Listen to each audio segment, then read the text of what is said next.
The Lost Ones, Chapter 12. Shuttle Moon Dash, this is Coruscant, Control Tower 1.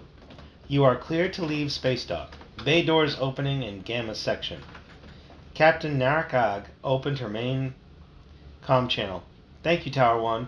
This is Shuttle Moon Dash, heading for Gamma Bay doors with a full load of cargo.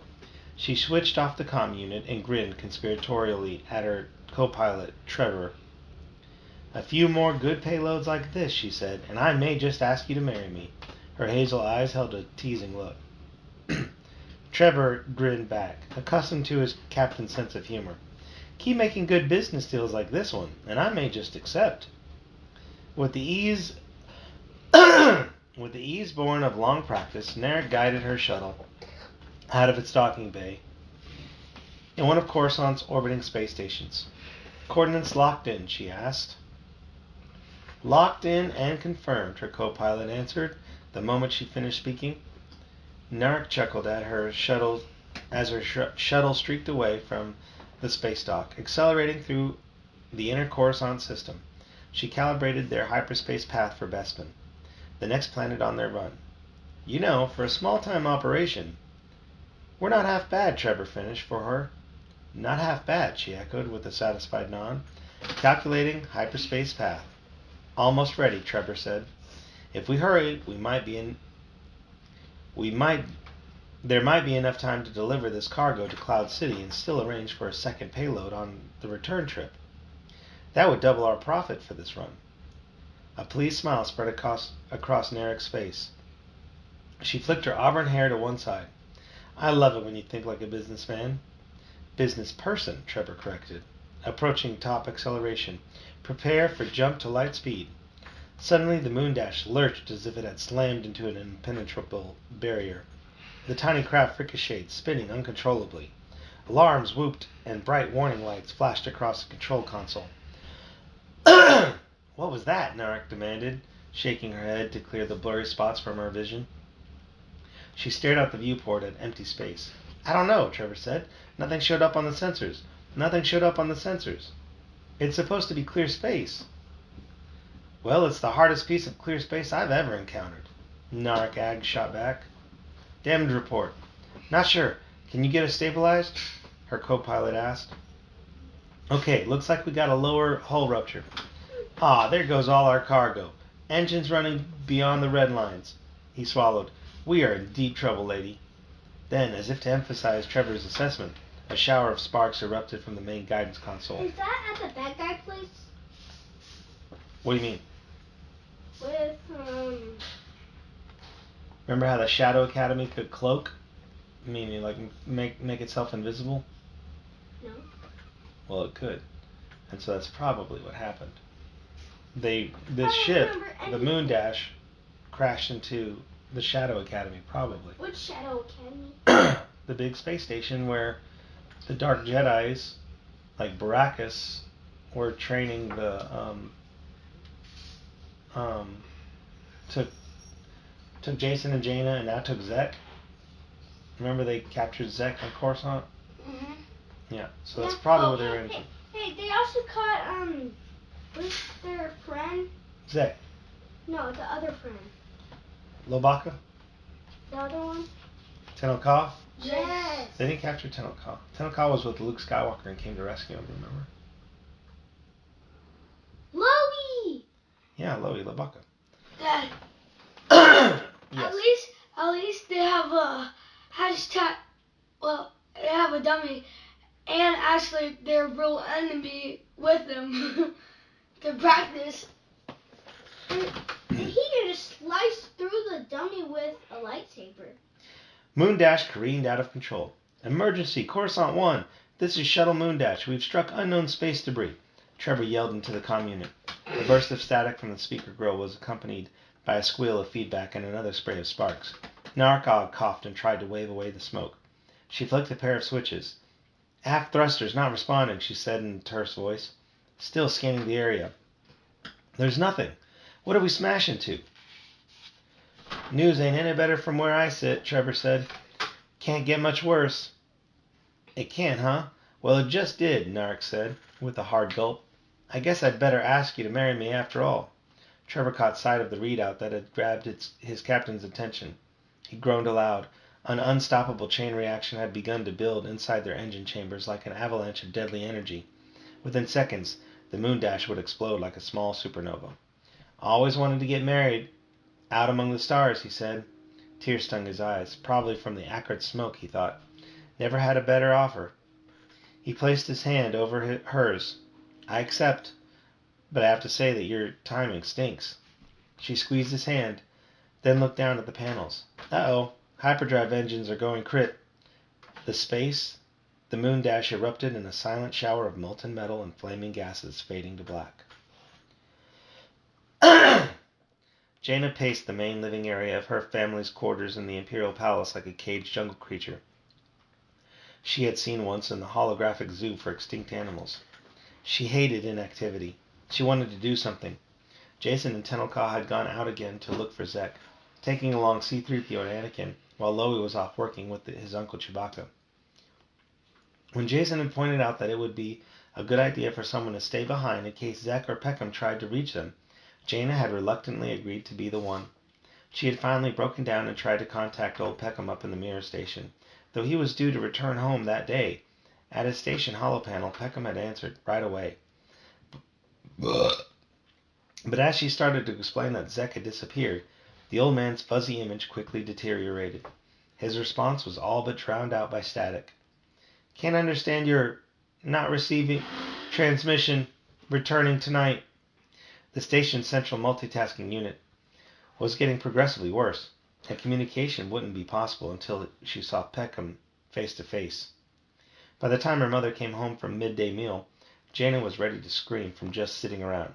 She was eager to talk, but Leia's face seemed tired and careworn, and Jaina decided it was best not to intrude on her mother's thoughts.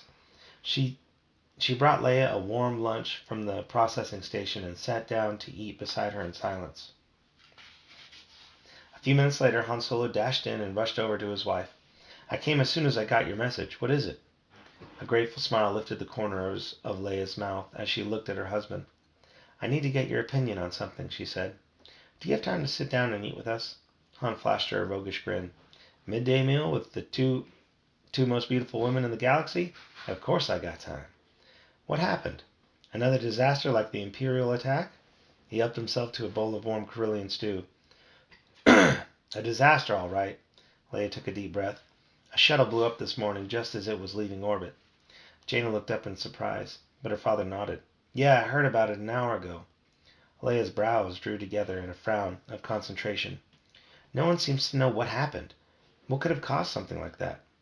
Poor maintenance, Jaina suggested. Engine overload? Leia looked troubled again. Coruscant 1 picked up a transmission just before the moon dash exploded. The captain seemed to think they'd run into something. Han's eyebrows shot up. Still in outer orbit, you mean? Any other ships around that weren't clear for takeoff? No, Leia said slowly. A space mine deliberately planted there? Or a piece of debris? Jaina's ears perked up. We ran into a lot of debris on our way home this time, didn't we, Dad? Leia grimaced. I was afraid of that. The Commissioner of Trade has taken this personally. He says that all the leftover wreckage in orbit over Coruscant has always been an accident waiting to happen. He insists that we give higher priority to plotting safer space lanes. We've mapped out some of the bigger pieces, but I think quite a few chunks escaped our surveys, and we haven't had time to check it. Some of that wreckage has been up there in orbit for decades. Han pursed his lips. These accidents are pretty rare, Leia. Let's not overreact. According to the moon dash's transmission, they never saw what hit them, and it wasn't on any map. The Commissioner considers this an important safety issue. I have to agree. In the wake of this accident, we need to do something about it.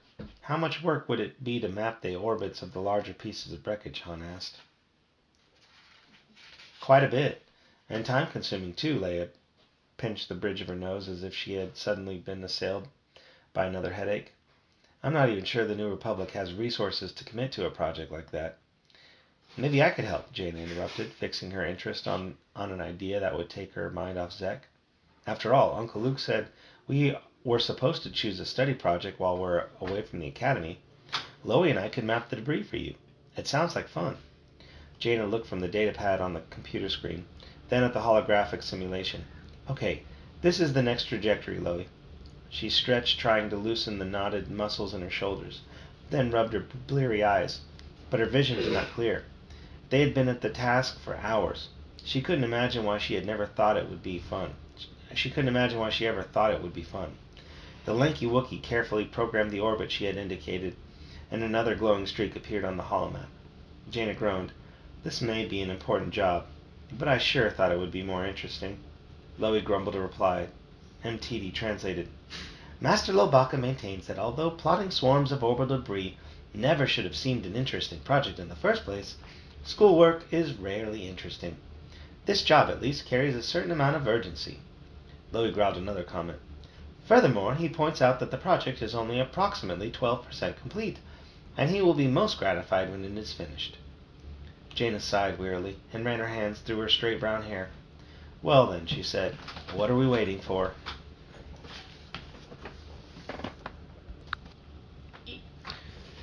The Lost Ones, Chapter 13. Peckham shifted the strap of the travel duffel to his other shoulder as he trudged away from the Lightning Rod's low-rent docking station, where many smugglers and con artists also parked their ships. It was good to be back in the city, if only because the equipment worked in his apartment, which was more than he could say for the facilities aboard the Mirror Station. Despite his heavy pack, the grizzled old man slid through the broad streets and narrow alleyways with unconscious ease, muttering to himself as he went. You'll just have to make do, Peckham. We've got procurement problems, Peckham. New equipment is expensive, Peckham. Central multitasking units don't grow on starflower vines, Peckham. Scratching at his chin stubble with one hand, he continued to rant as used to talking to himself as he was to talking to Zek. He growled, You'd think they'd at least wait till I got off my ship to tell me the news. We tried to reach you, Peckham, but we couldn't get through. Serves him right, since they haven't fixed my comm system. He shifted his duffel again. Your replacement was reassigned to an additional security detail due to the recent Imperial attack. Peckham, we need you back at the station tomorrow. Peckham, ha! He stomped ahead, hardly noticing the cheery merchants, the wide-eyed tourists, the self-absorbed civil servants. I just wish the administrator in charge of the Mirror Station would stop sitting in his comfy office down here and go up for a field trip. Feed him some of the swill the food prep units have been putting out, and see how much he likes it. See how well he'd make do. Peckham turned a corner and made his way down the corridor toward his home. If I waited for those bureaucrats to get something done, why, the whole station would fall apart. Then he smiled at the thought of Zek's promise of a new central multitasking unit. Sometimes you just gotta do things for yourself, with a little help from your friends. Peckham looked up with satisfaction to find himself at his door. He keyed in the unlocking code and the door slid open with a whoosh of escaping air. The air smelled stale and musty, as if it had been recycled over and over again for days. He'd have to remind Zek to let in some fresh air now and then. He tossed his duffel inside the front entryway as the door sealed itself behind him. No friendly voice rang out to greet him. Hey, Zek, he called. The apartment seemed oppressively silent, so he raised his voice a bit. After 3 days of breathing from bad tanks on the Mirror Station, even this air smells good. But, he paused. There was no response. Zek? He looked around the cluttered main living area and searched the food prep chamber, Zek's bedroom, even the refresher unit. All empty. A concerned frown crinkled Peckham's forehead. Zek rarely went out when he knew Peckham was returning from a job, especially not when he had promised to deliver a piece of scavenged equipment. But Peckham saw no sign of the central multitasking unit. He would need it before the next morning's trip back up to the station. He scratched his cheeks again and thought for a moment. Then he relaxed. Of course, he said to himself, the solo kids. Zek's friends Jason and Jaina would be on Coruscant for only a few weeks. They were probably all out somewhere enjoying themselves, telling tall tales of their adventure on other planets. Glancing back, he noticed the winking light on the info panel beside the front door. That meant some messages hadn't been picked up yet. Probably just Zek letting him know where he and his friends were, Peckham thought. There were 3 messages in all. Peckham reviewed them. The first message showed the image of Jaina and Jason Solo standing with the other 2 young Jedi Knights. Hey, Zek, Jason said in his characteristically good-humored voice. We came to go on the scavenger hunt with you for that unit Peckham needs. It was this morning, wasn't it? Well, we'll come by again tomorrow morning. Let us know if there's a change of plans. As the next message played, Jaina Solo appeared, her hair straight and her expression concerned. Zek, it's us. Are you all right? We've been looking for you everywhere. I'm sorry if you still feel bad about the other night. It's okay, really. Can you call us when you get home? The final message showed Jaina again, her face anxious and drawn. She spoke slowly, as if each of her words stuck in her throat. Zek, are you upset about anything? We're all really sorry if we said anything to make you feel uncomfortable at the banquet. If you've already found that central multitasking unit and you don't want to take a scavenger hunting with you right now, we'll understand. Please talk to us if you get this message. As Peckham listened, his stomach contracted with dread. Something had to be wrong. He looked around again, seeing no signs that the boy had planned to leave, no messages, no notes. That was unlike Zek. He was more reliable than that. Others might brush him off as a young scoundrel or a street urchin, but Zek knew his responsibilities well and always met them. He had promised Peckham a new central multitasking unit, knowing how important it was to the nearest station. If Zek told him he was going to do something, the boy did it always. Sure, Zek was an orphan, a joker, a teller of tall tales, an adventurer, but he had always been a good friend, and he had always been completely reliable.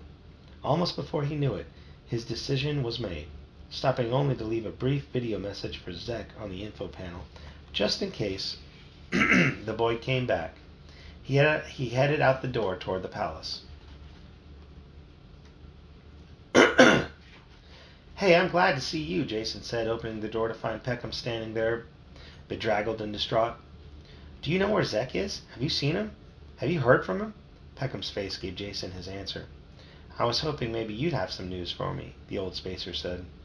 Suddenly remembering his manners, Jason gestured Peckham inside. Sorry. Come on in. I'll get Jaina and the others. His sister and Loie were at work plotting orbital debris patterns in their hollow simulation, while Tenelka polished the weapons at her belt. Hey, Jason said. Peckham's here, and he says he doesn't know where Zek is either. His sister's intent expression turned to one of concern. Loie scrambled to his feet and pulled Jaina's to hers. Back in the living area, all five of them reviewed a map of Imperial City, bending over a projection while Tenelka indicated several highlighted blocks of skyscrapers. We have searched this area near your home, she told old Peckham. Jason crowded next to the image. And we went to some of the places Zek took us when we were scavenger hunting, he added.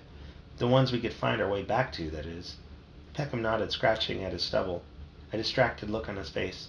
Anakin and 3PO even went to a couple of places that Zek had talked about. Didn't find anything, Jaina said. We'd hope you'd offer us some other suggestions about where to look. Loie rumbled a comment, and MTD said, Master Lobaka wishes to point out that our lack of familiarity with the, shall we say, less savory aspects of Imperial City is perhaps an impediment to our search. The Wookiee growled at this overblown translation, but made no further comment. He's right, Jaina said. We really only know the good parts of the city. Tenelka added, and we were not absolutely certain until now that Zek was missing. Your observation makes it more definite. Hey, now that Peckham's back and we know for sure that Zek's missing, Jason said, we can report his disappearance to security. Peckham looked up sharply. No, not security. Zek wouldn't want that. But he's missing, Jaina pleaded. We have to find him. Jason was surprised to see tears spring to his sister's eyes.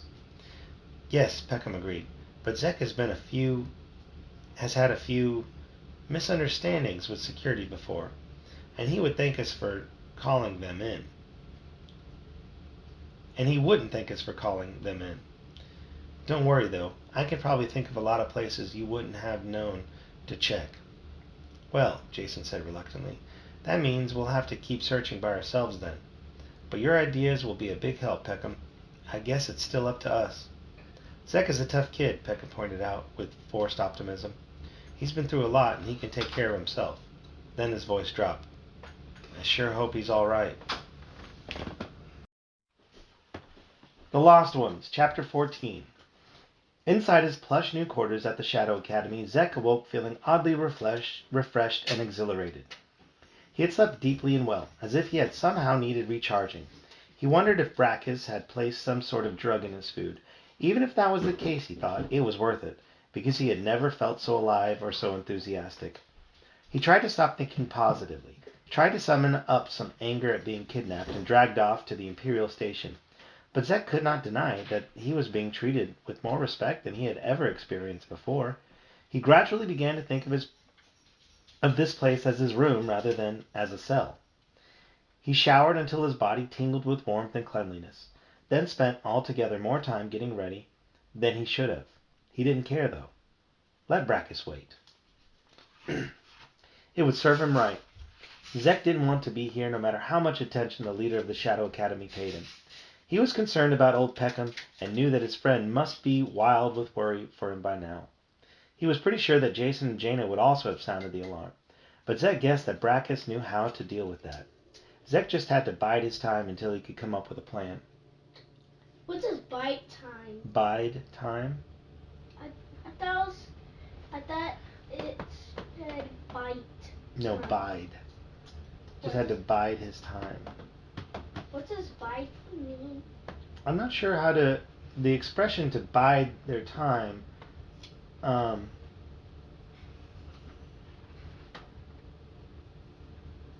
do I explain it? Ask. Alexa, explain the term bide time. From textranch.com. By the time is followed by a clause that 1. Relates a time frame for viewing the progress or completion of the activity in the main clause. 2. Includes an activity. Basically it just means make good use of their time, to just kind of wait for the right moment. What does use? Use? To use? Make use of something? To use it? It just means to basically wait for the right time. They're just waiting for the right time to do something. While he showered, someone had taken his tattered clothes and replaced them with new padded suit and polished leather armor, a sleek uniform that looked dark and dashing. He looked around for his old outfit, not wanting to accept more of the Second Imperium's hospitality than necessary. But he found nothing else to wear, and the fine new clothes fit perfectly. Zek tried his door, expecting to find it sealed, and was surprised when it slid open at his command. He stepped out to find Brachus waiting in the corridor, the calm man's silvery robes pulled around him, as if knit from shimmering shadows. A smile crossed Brachus's sculptured perfect face. "Ah, young Zek, are you ready to begin your training?" "Not really," Zek muttered, "but I don't suppose it makes any difference." "It makes a difference," Brachus said. "It means I haven't explained well enough just what I can do for you. But if you'll open a chink in the wall of your resistance, just to listen, perhaps you will be convinced." "And what if I'm not convinced?" Zek said, with more defiance than he felt. Brachus shrugged. "Then I will have failed. What more can I say?" Zek didn't press the point, wondering if he would be killed if he didn't fall in with the plans of the Second Imperium. "Come to my office," Brachus said, and led the boy down the curving, smooth-walled corridors. They seemed to be alone, but Zek noticed armed stormtroopers standing in the doorways at rigid attention, ready to offer assistance if Brachus encountered any problems. Zek stifled a smile at the mere thought of him posing a threat to Brachus. The Academy leader's private chambers seemed as dark as space. The walls were made of black, transparent steel, projecting images of cataclysmic astronomical events, flaming solar flares, collapsing stars, gushing lava fields. Zek looked around in awe. These violent and dangerous images showed a harsher edge to the universe than the galactic tourism kiosks on Coruscant had. "Sit down," Brachus said, in his calm, unemotional voice. Zek listened for any implied threat, realized that at this point resistance would be futile. He decided to save his struggles for later, when they might count for more. Brachus took his place behind his long, polished desk, reached into a hidden drawer, and withdrew a small, cylindrical flare stick. Gripping both ends in his fine, pale hands, he unscrewed the cylinder in the middle. When the two middle halves came apart, a brilliant blue-green flame sprouted upward, shimmering and flickering, but giving off little heat. The cold fire mirrored on the office walls threw its washed-out light against the images of astronomical disasters. "What are you doing?" Zek asked. On his desk, Brackus balanced the two halves of the flare stick against each other, forming a triangle. The pale flame curled upward, strong and steady. "Look at the flame," Brackus said. "This is an example of what you can do with your force abilities. Manipulating fire is a simple thing, a good first test. You'll see what I mean if you try. Watch." Brackus crooked one finger, and his gaze took on a faraway look. The bright fire began to dance, swaying back and forth, writhing as if it were alive. It grew taller and thinner, a mere tendril, then spread out to become a sphere like a small glowing sun. "Once you've mastered the simple things," Brackus said, "you can try more amusing effects." He stretched the flame as if it were a rubber sheet, creating a contorted face with flashing eyes and gaping mouth. The face melted into the image of a dragon snapping its long head back and forth, then metamorphosed into a flickering portrait of Zek himself, drawn in blue-green fire. Zek stared in fascination. He wondered if Jason or Jaina could do anything like this. Brackus released his control and let the flame return to a small bright point glimmering on the flare stick. "Now you try it, Zek. Just concentrate. Feel the fire, like flowing water, like paint. Use fingers in your mind to draw it into different shapes. Swirl it around. You'll get the feel of it." Zek leaned forward eagerly, then stopped himself. "Why should I cooperate? I'm not going to do any favors for the Second Imperium or the Shadow Academy. Or for you." Brackus folded his smooth hands and smiled again. "I wouldn't want you to do it for me, or for a government or institution you know little about. I'm asking you to do this for yourself. Haven't you always wanted to develop your skills, your talents? You have a rare ability. Why not take advantage of this opportunity? Especially you, a person whose life has had, if I may say, too few advantages. Even if you return to your old life afterward, won't you be better off if you can use the Force, rather than relying on what you once thought was a knack for finding valuable objects?" Brackus leaned forward. "You are independent, Zek, I see that. We're looking for independent people. People who can make their own decisions, who can succeed no matter how much their so-called friends expect them to fail. You have your chance here now. If you aren't interested in bettering yourself, if you don't bother to make the attempt, then you fail before you've even begun." The words were sharp, reprimanding, but they struck home. "All right, I'll try it," Zek said, "but don't expect much." He squinted his green eyes and concentrated on the flame. Although he didn't know what he was doing, he tried different things, various ways of thinking. He stared directly at the flame, then saw it out of the corner of his eye, tried to imagine moving it, nudging it with invisible fingers of thought. He didn't know what he did or how to describe it, but the flame jumped. "Good," Brackus said. "Now try again." Zek concentrated, retracing the mental path he had taken before, and found it with less effort this time. The flame wavered, bent to one side, then jumped and stretched longer in the other direction. "I can do it!" Brackus reached forward and snapped the fire stick together again, extinguishing the flame immediately. Zek felt a sharp disappointment. "Wait! Let me try it one more time." "No," Brackus said with a smile that was not unkind. "Not too much at once. Come with me to the docking bay. I need to show you something else." Zek licked his lips, feeling hungry somehow, and followed Brackus, trying to squelch his impatience to try again with the flame. His appetite had now been whetted, and part of him suspected that was exactly what the leader of the Shadow Academy had intended. Inside the hangar bay, Quarrel and a regiment of stormtroopers worked to unload the precious cargo they had stolen from the rebel cruiser Adamant. Brackus came in leading Zek, who stared at all the ships stationed by the Shadow Academy. "I wish I could show you our finest small ships, the Shadow Chaser," Brackus said with a look of regret. "But Luke Skywalker took it when he charged in here to capture our trainees, Jason, Jaina, and Lobaka." Zek scowled, but refrained from telling Brackus that it served the Shadow Academy right, since they kidnapped the 3 young Jedis first, for their own ends. He looked away. Up in the control room overlooking the cavernous docking bay, the black-haired Tamith Kai stood watching the activities through slitted violet eyes. Beside her were two dark allies from Dathomir, Velas and Garwin.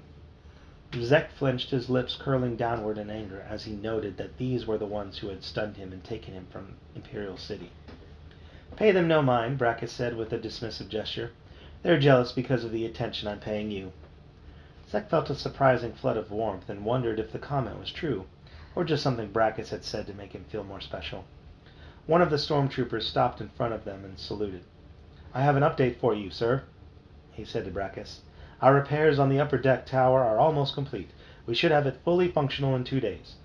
"Good," Brackus said, looking relieved. He explained to Zek, "I still find it difficult to believe that Rebel supply shuttles could have been so unfortunately clumsy as to smash right into a Cloaked Shadow Academy. These rebels cause damage even when they're not looking." Quirrell hefted one of the small weapon cores from a sealed crate.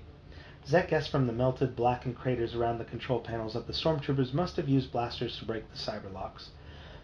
The hyperdrive core was long and cylindrical, with yellows and oranges pulsing through translucent tubes where condensed spin-sealed Tabana gas had been charged to power the drives. "These are fine new models, Lord Brackus," the old-time pilot said. "We can use them to power our weapon systems, or we can convert more of our fighters to light-speed attack vessels, like my own former TIE fighter." Brackus nodded.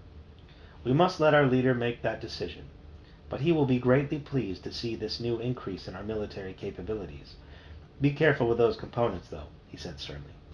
"Make sure that not a single one gets damaged. We cannot afford to squander resources in the Second Imperium's quest to regain its rightful power."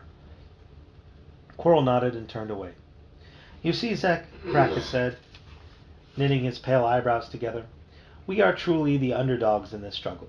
Although our movement is small and somewhat hopeless, we know we're right. We are forced to fight for what is ours against a blundering New Republic that continually seeks to rewrite history and force its chaotic ways upon us all. We believe that can only lead to galactic anarchy, with everyone following their own ways, invading one another's territories, disturbing people, neither caring nor respecting the rule of order." Zek placed his hands on his leather-clad hips. "Okay, but what about freedom? I like being able to do what I want to do." "We believe in freedom in the Second Imperium. Truly we do," Brackus said with great sincerity. "But there's a point at which too much freedom causes damage. The races of the galaxy need a roadmap, a framework of order and control, so they can go about their business and not destroy the dreams of others in their own pursuits. You are independent, Zek. You know what you're doing. But think about all those aimless people displaced by the changes in the galaxy. Beings who have nowhere to go, no dreams to follow, no goals, and no one to tell them what to do. You can help to change that." Zek wanted to disagree, wanted to refute Brackus's words, but he couldn't think of anything to say. He clamped his lips together. Even if he could come up with any good arguments against what Brackus said, he refused to agree openly. "No need to give me your answer yet," Brackus said in a patient voice. Then he withdrew the flare stick from the pocket of his robe. "Take as long as you need to think about what I've said. I'll show you back to your quarters now." He handed the flare stick to Zek, who took it eagerly. "Spend some time playing with this, if you like," Brackus smiled. "And then we'll talk again."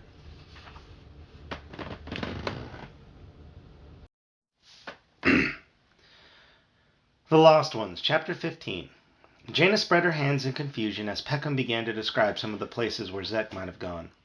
They could spend months combing the underworld of Coruscant, even years, and still never find the dark-haired boy, especially if Zek didn't want to be found. "Hang on a second," she interrupted. "Aren't you going to be with us during the search?" Peckham shook his head. "New emergency schedule. Thanks to that Imperial attack on Adamant, I have to go right back up to the mirror station tomorrow. Thing is, I'm not sure how to keep the systems running without some major repairs. Now even my comm units are down. Fat lot of good I'd be in if Coruscant Central's calls a red alert. I sure wish I'd gotten that replacement multitasking unit Zek promised." Jaina felt a wash of indignant defensiveness on the young man's behalf. "You know Zek would have brought it to you if he could." Peckham looked back at her with a mixture of surprise and amusement. "I won't argue with that," he said. "But I can't keep my mirror station running unless something gets fixed pronto." Loey spoke through MTD as the three other companions sat restlessly in the open area of Han and Leia's living quarters. "Oh, indeed," the miniature translating droid said. "That's a fine idea." MTD's tinny voice, caused the other young Jedi Knights to sit up straighter and look at Loey. "Why, it doesn't even sound dangerous." "What doesn't?" Jaina asked. "Master Lobaka suggests that perhaps he and you, Mistress Jaina, along with his uncle, Chewbacca, if we can convince him, might accompany Master Peckham up to his mirror station and see if we can effect temporary repairs." "That's a kind offer," Peckham said, "but I don't see how much you could do without a new central multitasking unit." Jason snorted. "I can't remember the last time Jaina wasn't able to whip up some kind of solution. She could probably fix the whole place using nothing but her imagination." "Thanks for the vote of confidence," Jaina growled at her brother. Then, knowing what Zek would have done, she sighed in resignation and smiled at Peckham. "He's right, you know. I'm sure we can repair enough subsystems to keep you going until we find Zek, so what are we waiting for?" "But why should you want to do that?" Peckham asked. You need the help, don't you?" Jaina asked, momentarily confused. She didn't want to admit that Zek was the real reason she was doing this. "Besides," she rushed on, "we've been having trouble mapping debris paths in certain areas. Maybe we'll get a better perspective from orbit.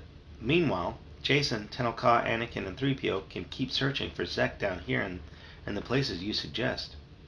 "All right," Peckham said. "You've got me convinced. But will your parents agree to it?" Loey growled a comment. "Master Lobaka is confident that he can use his powers of persuasion to convince his Uncle Chewbacca to accompany us into orbit," MTD said. Jaina's eyes lit with confident enthusiasm. "If you can do that, Loey, just leave my parents to me." Jason half closed his eyes, reached out with the Force, and listened for any sign of Zek in the deserted building. But he heard only the hollow echo of their footsteps as he and Tenel Ka walked through the gloomy corridor. He clicked on his comlink. "Hey, Anakin, it's Jason." "Go ahead," his younger brother answered, transmitting from another building. "Heading into Section 7 on the map. Nothing to report so far." "Okay," Anakin said, in the background. Jason heard 3PO say in a dismayed voice, "I certainly hope we can locate Master Zek soon. I'm sure I would much rather be at home than inspecting such unsavory places." "I hope we find him soon, too," Jason said, then clicked off and followed Tenel Ka down the empty hall on the 79th level of the crumbling building. The floor was littered with old cartons, canisters, bits of plasteel, and other items too broken down to be scavenged. Some dry leaves were scattered about as well, though how leaves had come to be in this building, nearly a kilometer below the upper greenhouse levels, Jason had no idea. A thin, icy breeze whistled through the crack in the wall, skittering the dead leaves across the floor. The breeze did nothing to dispel the odors of mildew and decay that hung around the old structure, but it did send a chill of apprehension up Jason's spine. He let his eyes fall half-closed again in concentration as he walked slowly along. Suddenly, something light and warm touched his arm. Jason's eyes flew open. Tenel Ka's hand rested on the sleeve of his jumpsuit. "I thought you might stumble," she said, pointing at a small pile of rubble ahead of them, where part of the ceiling had given way. In these old buildings, nothing was repaired unless someone planned to use the space. Floors and ceilings were no exception. If she hadn't stopped him, Jason would have fallen on his face. "Thanks," he said, with a lopsided grin. "Nice to know you really care." Tenel Ka blinked once. She stood still beside him, not rising to the bait, or perhaps not noticing it. It is simpler to prevent an accident than to carry an injured companion. That wasn't the response Jason had been hoping for. "Well, hey, I'm glad you didn't have to strain any muscles," he said, kicking at the rocky debris with the toe of one boot and sending a cloud of dust into the air. "It is not a question of strain," Tenel Ka coughed, but her voice remained detached and gruff.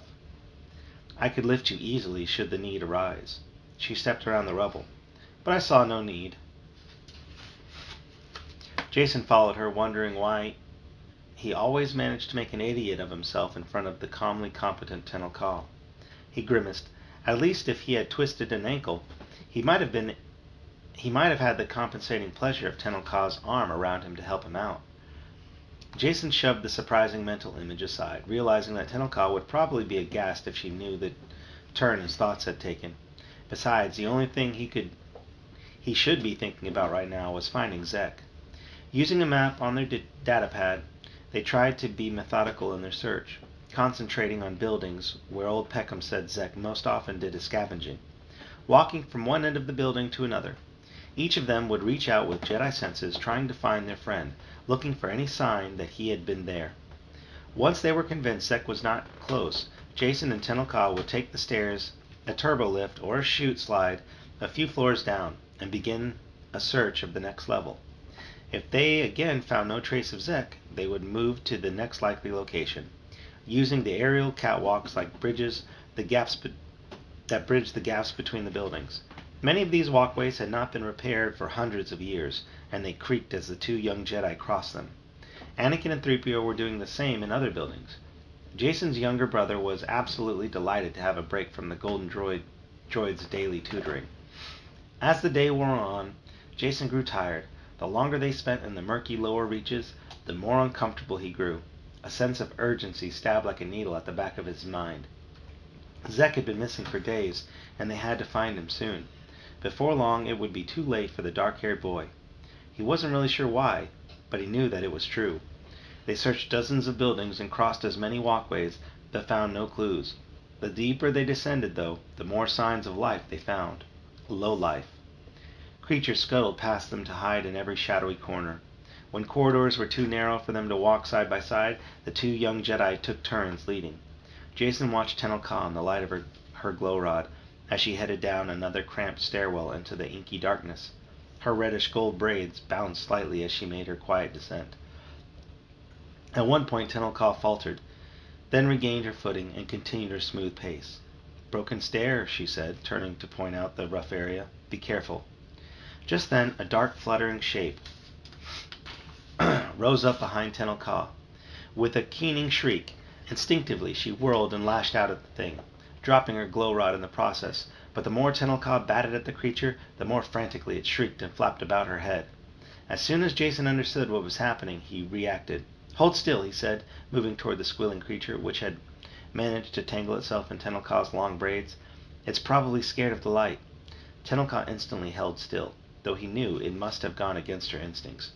Jason's thoughts reached out toward the struggling creature, sending soothing messages to it.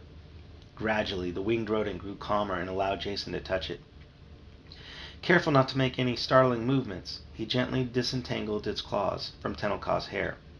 Then, still crooning reassurances to the agitated beast, he set it behind himself in the stairwell and backed away. He picked up the fallen glow rod and returned it to Tenelka.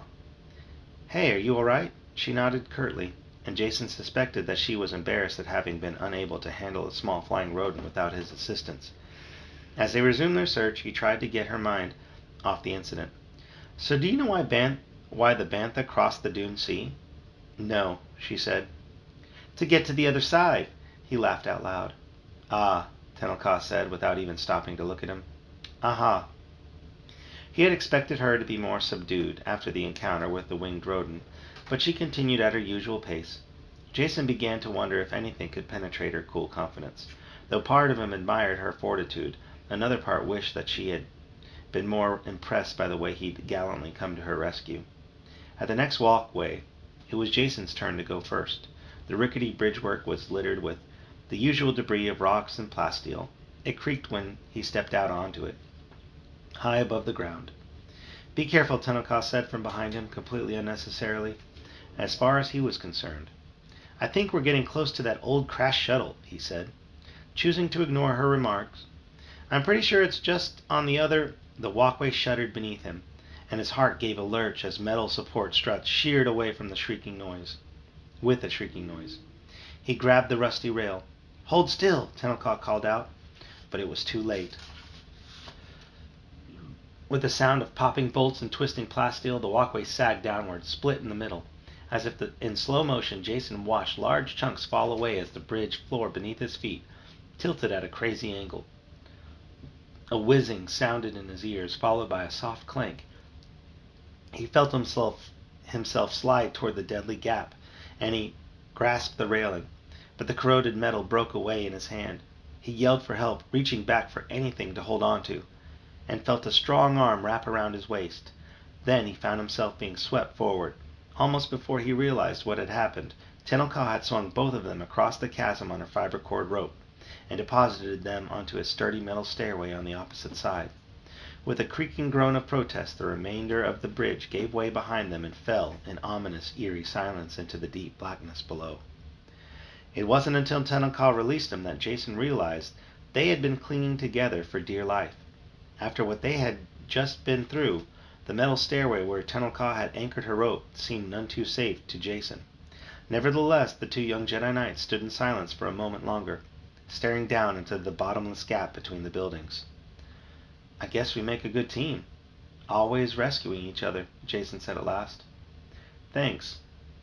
Without waiting for an answer, he turned and climbed down a few steps to a building entrance. Once inside, he sank to the floor in relief, reveling in its comparative solidity. Tenelka lowered herself shakily beside him in the dim light. Her face looked troubled and serious. "I was afraid I might lose a friend." "You almost did," thought Jason ruefully. But instead he said, "Hey, I'm not that easy to get rid of." Although she did not smile, Tenelka's mood lightened. "This is a fact." They came upon the crash shuttle less than 10 minutes after they resumed their search. When they saw it, they both spoke at once. "Zek's been here," Jason said. "Something is wrong," Tenelka said. Hearing her, Jason realized that something was indeed wrong. Tenelka noticed his hesitation and stepped forward. "It is my turn to go first. You may wait here if you prefer." "Not on your life," he shot back. "After all, I've got to stay close to you, just in case you need me to rescue you again." "Ah," she said, raising a skeptical eyebrow. "Aha." She entered the shuttle, and Jason heard her say, "It's all right, no one here." Following her inside, Jason saw that while the shuttle was unoccupied, someone had been there recently, picking out the remaining salvageable items. Tangles of wire and cable snaked across the dusty deck plates. Stripped bolts and broken fasteners lay strewn about. Several access panels gaped open, showing empty spaces that had once housed shuttle's vital equipment. "Looks like Zek may have been scavenging here after all," Jason said. "That's a good sign." "Perhaps," Tenelka said, lifting a finger to trace the frighteningly familiar symbol that was etched with crude strokes into one of the access panels.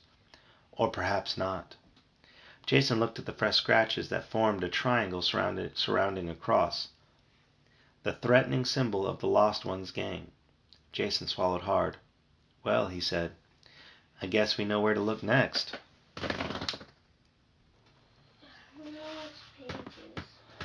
Like 1, 2, 3, 4, 5, 6.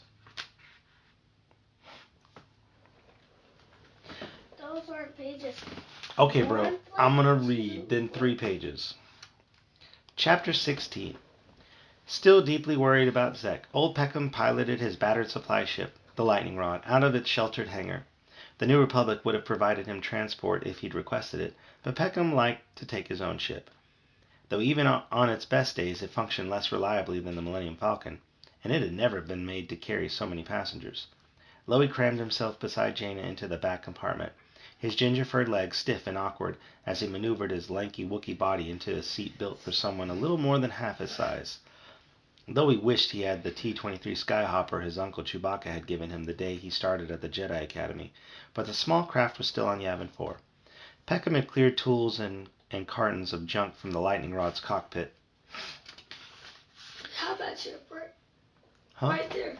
What? Right there. The lightning ship? Where? What are you looking at? The Millennium Falcon? No. X. The X-Wing? Mm. Oh, this isn't an X-Wing that he's flying. Mm. The Lightning Rod? It's not an X-Wing. T-60 All right. X-Wing Starfighter? You said that. No, I didn't. No, I didn't. You said He usually flew the ship alone, so that Chewbacca could ride in the co-pilot seat. Chewbacca brought his own toolkit of battered hydro spanners and diagnostics, gadgets he used while working with Han Solo to keep the Falcon up and running, if just barely. When the Lightning Rod received clearance from Coruscant Space Traffic Control, Peckham angled upward through the misty clouds at high acceleration until the glowing atmosphere faded into the night of space. Lowy watched, bending his shoulders to stare out the front viewport as Peckham maneuvered the ship into a high and stable orbit. The huge solar mirrors remained in position like a lake of silver, spreading a broad blanket of sunlight across the northern and southern regions of the metropolis-covered world. Although the mirror station was temporarily empty because of the emergency switchover of caretakers, the critical solar mirrors could not be left unattended. Peckham's name was next on the roster, and he had to report for duty whether or not Zek had run away from home. Peckham brought the lightning rod to dock against the corroded old station, which looked like a tiny speck dangling beneath the kilometers-wide reflector.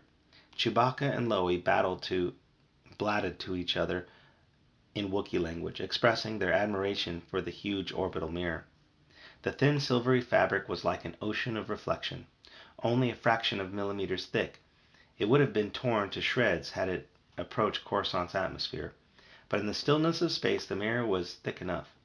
Space engineers had connected it to the dangling guidance station by dozens of fiber cables, gimbaled to altitude control rockets that could direct the path of reflected sunlight onto the colder latitudes.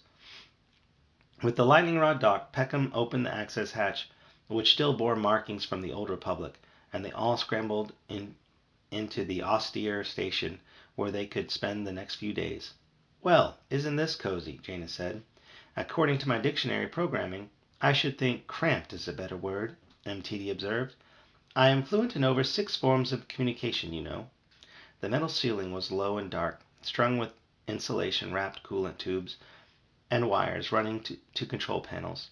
A single chair sat in the middle of an observation bubble, surrounded by windows that looked down upon the glittering planet below. Old-style computer systems blinked with reluctant readiness, waiting for Peckham to awaken standby routines and begin the tedious monitoring of the solar path. Drawn by the spectacular view of space and the planet, Lobaka went toward the observation dome. He grasped a cold metal pipe that thrust out from the curved wall and bent down to look at the huge ball of Coruscant. High clouds masked the daylight side of the planet, while the darkened hemisphere gleamed with millions upon millions of city lights that sparkled like colorful jewels in the night. Lowy had seen planets from space before, but somehow it had never struck him how intimate the setting was. Here, high above the world, he felt a part of the universe and apart from it, a piece of the cosmos and an observer at the same time. It was strange to have such a perspective, and it made the galaxy seem both small and immensely large at the same time. "Don't just stare, Lowy," Jaina urged. "We've got work to do. Our first priority should be to get those communication systems up and running." Chewbacca roared his agreement, clapping a strong hand on his nephew's hairy shoulder. Peckham seemed to be working hard to keep his attention on the routine aboard the station, rather than letting his thoughts wander to Zek. "I really appreciate what you're all doing," he said. "Happy to help," Jaina offered as she knelt down to poke around in some control panels. "Lowy, you're good with computers. Give me a hand here." "Oh, absolutely," MTD said. "Master Lobaka is exceedingly talented when it comes to electronic systems." Lowy growled a response, and the miniature translating droid answered. "Of course they already know that. I was simply reminding them." "Could you please work on the comm systems first? When I try to transmit, all I can really manage is static," Peckham said, hovering behind them as he pointed out problems. Jaina's forehead furrowed with concentration. "Sounds like the power transmission is still working, but the voice synthesis encoders aren't doing their jobs." With everyone standing around, the area was far too cramped to let Chewbacca push his way in, so the older Wookiee hung back and waited. Lowy suspected his uncle was amused to watch the 2 young protégés working so hard. Perhaps it reminded him of the way he and Han had worked together, fixing things again and again. "Well," Jaina said, scratching her cheek and leaving a smear of grime from the corroded control panels, "I expect that by the end of today, we'll have these comm systems up and running." She smiled brightly at Peckham, and Lowy rumbled his agreement. "Just a stopgap measure, you understand, but they'll work." Peckham shrugged. "Better than what I've got now. I still wish we had that central multitasking unit," he said dejectedly. "Almost as much as I wish we knew what happened to Zek." "I'm sure he's all right," Jaina said, but Lowy knew that she was sure of no such thing. As Jaina tinkered, Chewbacca went to a different part of the station and roared a suggestion. Lowy readily agreed. Since it was getting toward time for midday meal, it seemed a very good idea to get the Mirror Station's food processing units up and running. Loey's appetite was already large, and his mouth watered, as he thought of the excellent dishes they could create, even from the meager ration supplies on board. MTD tisked. "Really, Lobaka, there you go again, always thinking with your stomach." Chewbacca roared an annoyed challenge, and MTD's voice became thinner, less emphatic. "You Wookiees," the miniaturized translating droid said in quiet exasperation. "You're all alike."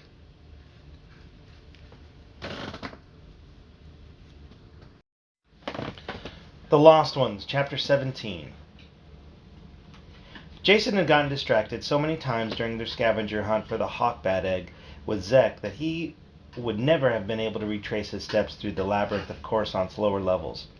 Tenelka, however, led the way with an unerring sense of direction, which didn't surprise Jason a bit.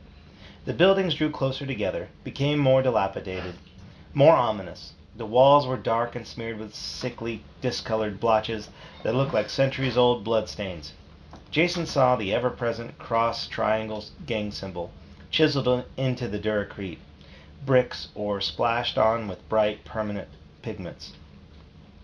Aha! We have found the territory claimed by the gang of the Lost Ones, Tenelka said, her senses sharpened like a hunter's blade. Jason swallowed. Let's hope we find Zek soon. I'd hate to overstay our welcome if that gang is in a bad mood again. I suspect they are always in a bad mood, she observed. They may still be angry at us for escaping them before. Well, maybe they've got Zek. We have to rescue him. That Norris guy seems like a bad customer. Something skittered along the wall behind them, an ugly spider roach dashing for cover in a clump of slimy moss. At any other time, Jason would have rushed to study the creature, but at the moment, he just wanted to be back home and safe in his rooms. Tenelka looked tall and brave as she marched down the enclosed corridor. Jason wished fleetingly that he had his own lightsaber, like the one he had used at the Shadow Academy. He knew the Jedi weapons were dangerous and not for play, but right now he didn't want to play with one. He wanted it for genuine protection. Jason swallowed nervously and moved closer to the warrior girl, keeping his eyes on her dangling red gold braids. Maybe humor would turn his thoughts from the sinister gang. "Hey, Tenelka, do you know the difference between an AT-AT and a stormtrooper on foot?" Tenelka turned and gave him an odd look. "Of course I do." He sighed. "It's a joke. What's the difference between an AT-AT and a stormtrooper on foot?" "I'm supposed to say I don't know. This is correct?" "Yeah, exactly," Jason said. "I don't know. One's an Imperial walker, and the other's a walking Imperial." Tenelka gave a sage nod. "Yes, very humorous. Now let us continue our search." She narrowed her cool gray eyes as they approached the corner. "Zek is your friend. You know him best? Reach out with your Jedi powers again to see if you can sense him. These corridors have many twists and turns." Jason nodded. He didn't think his powers were strong enough to locate any person specifically. He wasn't sure if even Uncle Luke could do that. But all he needed was a trickle of thought. An impression, a hunch. He and Tenelka were wandering blindly so far. Anyway, and the sunlight and the slightest inkling would increase their odds over pure luck. As he concentrated and closed his eyes, Jason thought he felt a tingle. Something that conjured up an impression of a dark-haired boy in his mind. He pointed the way before he could have second thoughts. Uncle Luke had always taught him to follow their Jedi instincts. He hurried to keep up with Tenelka as they moved down one hall, then another. The old skyscraper seemed completely empty, oppressive in its silence despite the inhabited levels far above, but Jason felt invisible eyes watching him from secret hiding places. He trusted his Jedi senses enough to guess that this was not just his imagination. "We are getting closer, I think," Tenelka said. They heard voices up ahead. Jason recognized the timbre of a clear, strong voice, a young man's voice, though he could hear none of the words. "That sounds like Zek," he whispered. "We found him." Filled with elation, suddenly dismissing all of his ominous thoughts, he rushed forward while Tenelka kept pace, advising caution. "Careful," she said, just as Jason turned another corner and ran into an echoing room filled with battered furniture. half-collapsed ceiling beams, and glow panels wired to the walls as if someone had rigged them wherever it seemed most convenient to connect electrical power. Other doors leading from the large room were closed, some blocked by crates, others jammed on their hinges. In the middle of the room, Jason saw a young man, emerald eyes glittering in the uncertain light of the haphazard glow panels. It was Zek. His hair, a shade lighter than black, was fastened at the nape of his neck with a leather thong instead of hanging free down to his shoulders. Jason had never seen Zek's hair like that.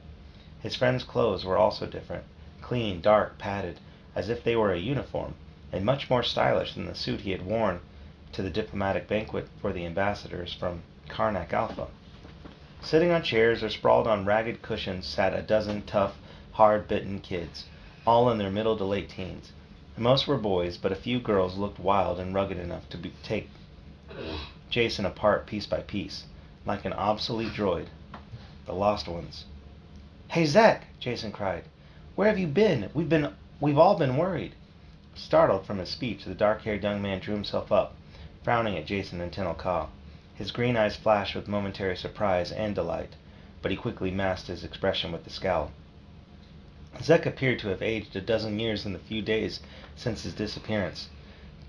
"Jason, now isn't the time," he said in a rough voice. A brawny boy with close-set eyes and thick eyebrows stood up, glaring. "I don't recall inviting you two." Jason recognized the bully Norris. Zek gestured behind him to calm the burly gang leader. "Let me handle this." Anger showed clearly in Zek's face as he shook his head at Jason. "Why couldn't you have left me alone for just a little longer?" Jason scratched his tousled hair, completely baffled. When he stepped forward in confusion, Zek flinched. "Go away," he whispered. "You'll ruin everything." The other lost ones stood up from their places like a pack of neck battle dogs zeroing in on a target. Jason swallowed. Beside him, Tenel Ka placed a protective hand on his shoulder in case they would be required to fight. "Zek, it's us," Jason pleaded. "We aren't going to ruin anything. We're your friends." Just then, one of the corroded doors at the far side of the chamber scraped open. "They are not your friends, young Lord Zek," said a woman's voice, rich and low. "You know better than that now. They may claim to be your friends, but you've seen evidence of just how much they truly value you." Jason and Tenel Ka both whirled to see the ominous form of the black-cloaked Night Sister, with her static-charged ebony hair and blazing violet eyes. The upthrust spines on the shoulders of her cloak looked like spears. Two others dressed in similar fashion stood on either side of her, a young dark-haired man and a petite powerhouse of a woman, both of whom looked as rigid as the towering Night Sister herself. "Tamith Kai," Jason acknowledged. "Charming as usual, I see." "And Garrowin and Villas," Tenel Ka said with an astonishing and unexpected expression, a feral smile on her normally serious face. "So how is your knee?" she asked Tamith Kai. Her grip on Jason's shoulder felt tight enough to crack a bone. The tall woman's face roiled with a thunderstorm of anger. Her wine-dark lips curled down, and she barely controlled her rage at being reminded of how Tenel Ka had humiliated her during the young Jedi Knight's escape from the Shadow Academy. "Jedi brats," she snarled. "You should learn when to leave well enough alone." "And you should have figured out not to mess with us after the first time," Jason responded in a challenging tone. "Zek, what are you doing with these clowns? What sort of nonsense have they been telling you?"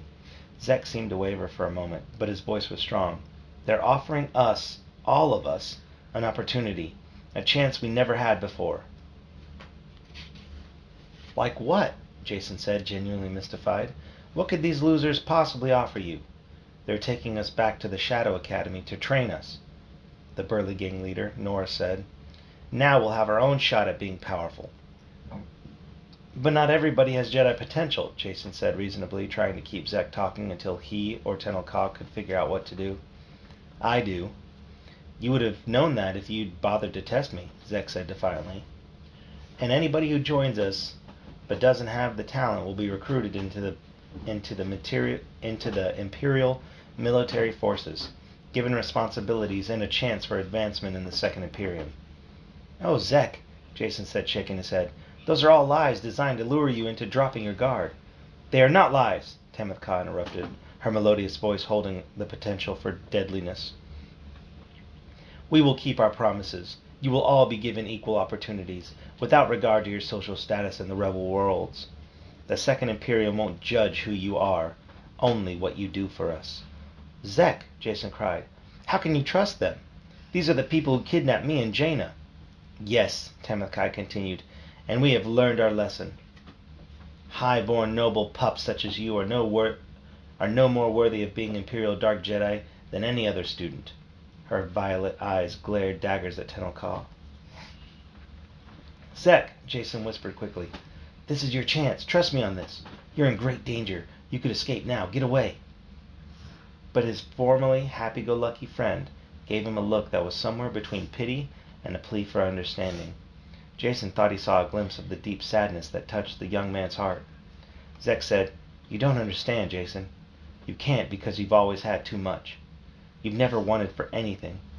These people," he gestured toward the evil Night Sister and her companions, "they're offering me something I've never had in my old life. With them, I have a chance to be someone." "Not much of a chance if they're the ones offering it," Jason muttered. Tenelka tensed, holding her hands at her utility belt, ready to draw a weapon. One by one, each of the gang members stood and glared at the two young Jedi.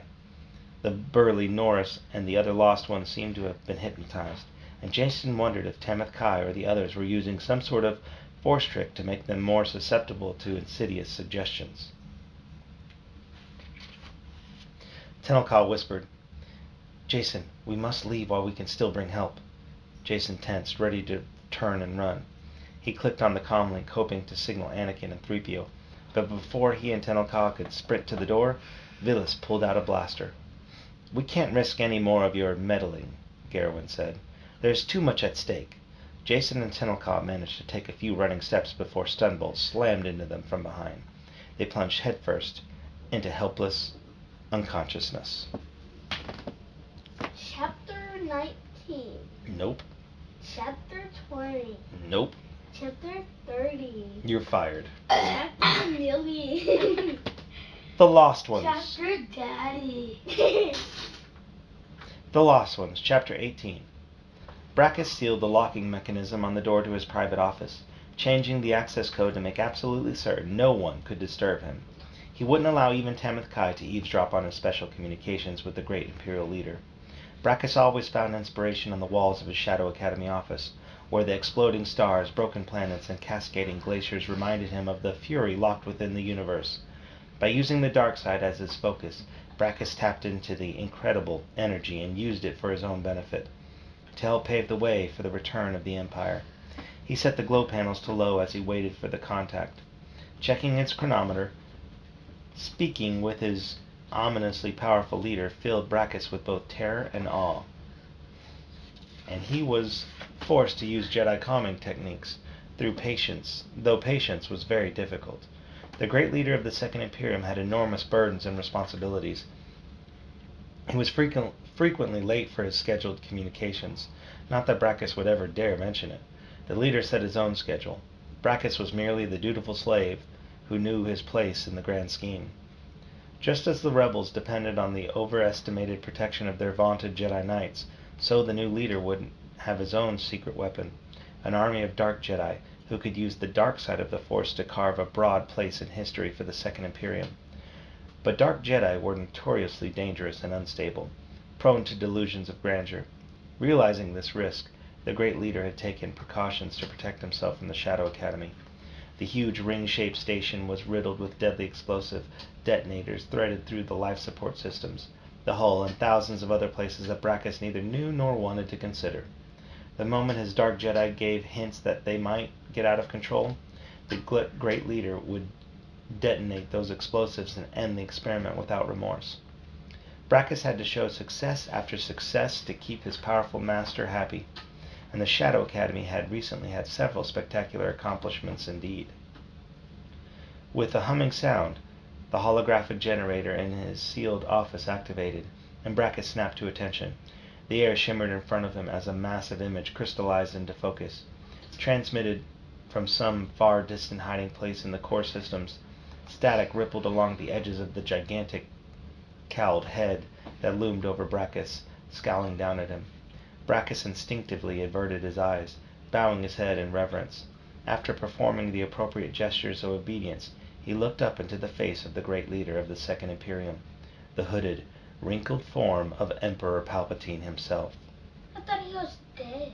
Though the holographic image was fuzzy and fragmented from being transmitted across so many systems on the HoloNet, through asteroid belts and solar flares and ion storms, the features of the sallow-faced Emperor were unmistakable. Brackus looked adoringly at the harsh, paternal figure. Here was a man who would make all star systems quake with terror until they learned to live again with respect and glory in the Imperial way.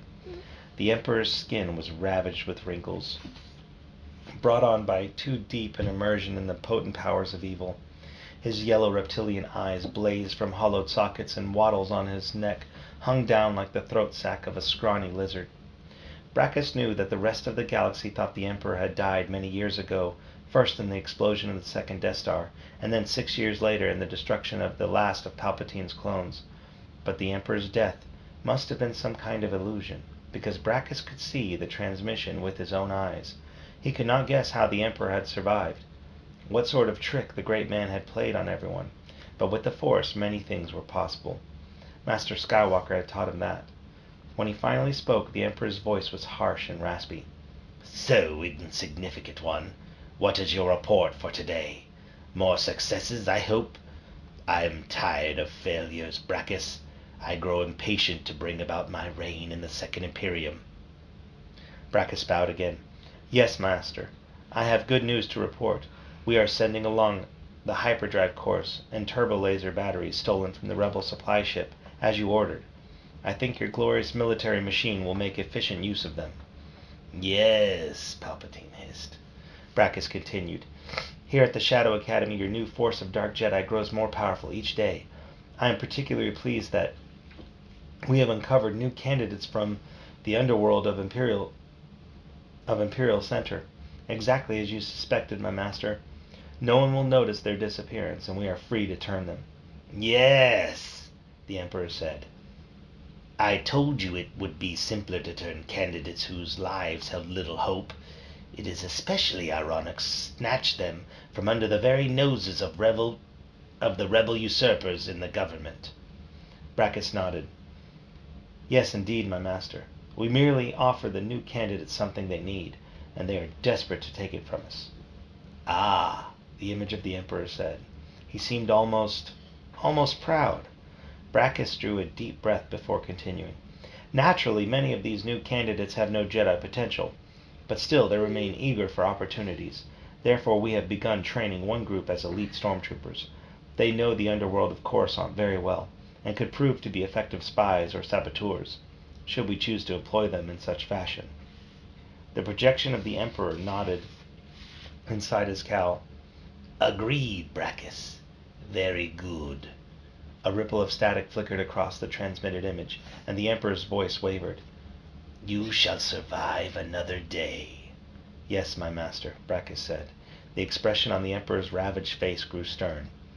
"Don't disappoint me, Brackus," he said. "I should be most displeased if I was forced to blow up your Shadow Academy." Brackus bowed low, and his silvery robes pulled around him. "I would be displeased as well," he said.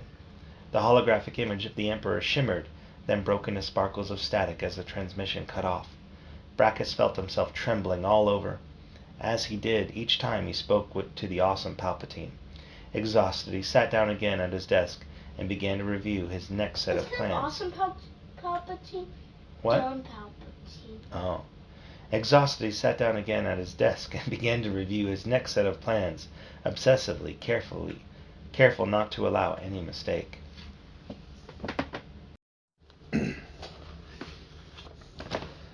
The Lost Ones, Chapter 19. Young Anakin Solo stood next to the comm unit in the living area of his family's quarters. Exhausted from his long and fruitless search, and worried about his brother Jason, staring at the darkened screen, he willed a message to come in from Jason, but knew that none would come. He could feel it. He and 3PO had returned to their quarters an hour earlier after covering their assigned search locations. But they had heard no word from Jason, and Anakin knew he couldn't delay any longer. He turned and walked over to the wall where the golden protocol droid sat enjoying the refreshment of a brief shutdown cycle. Ice blue eyes looked into the droid's yellow optical sensors. Anakin gave the droid a tap. "Wake up, 3PO. We've waited long enough. Time to get help." The optical sensors winked to life, and seeing 3PO gave a start of surprise. "Dear me, I couldn't possibly have overslept, could I?" "I thought we agreed to rest 2 more cycles before going out to search again. And you have a lesson planned to—" "I can sense that something's wrong," Anakin interrupted. "Jason and Tenelka haven't come back." "Well, if you ask me, I didn't," Anakin cut in. "Try to signal them again with your mobile comlink connection." "I'm sure they're quite all right, but I'll try."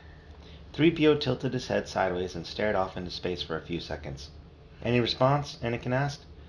"No, Master Anakin," 3PO replied with greater concern in his voice. "None at all." Just then Leia Organa Solo entered the room, smiling brightly at Anakin, then frowning. "Anakin, what's wrong?" Anakin considered how much to tell his mother. After all, they had asked for her help earlier, but she had not believed Zek's disappearance was anything serious. Now, though, maybe Leia would change her mind when she learned that Jason and Tenelka had vanished as well. The young boy spilled the story rapidly, with 3PO adding sound effects and embellishing with unnecessary comments. "Jason would have answered our call if he could," Anakin said. "Most certainly," C-3PO added with enthusiasm. "Master Jason may be somewhat disorganized, but he is always conscientious." Her alarm growing visibly, Leia said, "He would answer, unless he's in trouble." She reached some sort of decision and snapped into action, demonstrating one of the qualities that made her a good chief of state. "We've got to go find them. Tenelka wouldn't let Jason do anything dangerous, but she probably doesn't think anything is dangerous." Leia ran to a wall panel. "I'll summon a group of guards to go with us. 3PO, can you trace the location of Jason's comlink?" "Well, it's certainly not as precise a tracking system as I'd like, but I suppose that by sending a continuous signal and monitoring the feedback from the mobile comlink, I could probably—" "So how close can you get us?" Leia interrupted impatiently. "I should be able to pinpoint the signal to within a radius of 10 meters. "Close enough," Leia said. Anakin gave a sigh of relief. "Let's just hope both Jason and Tenelka are still somewhere near the comlink." "Well, we'll worry about that when we get there," Leia said, grabbing the medkit and dashing toward the door. Guards rushed into position, still not clear on what the emergency was.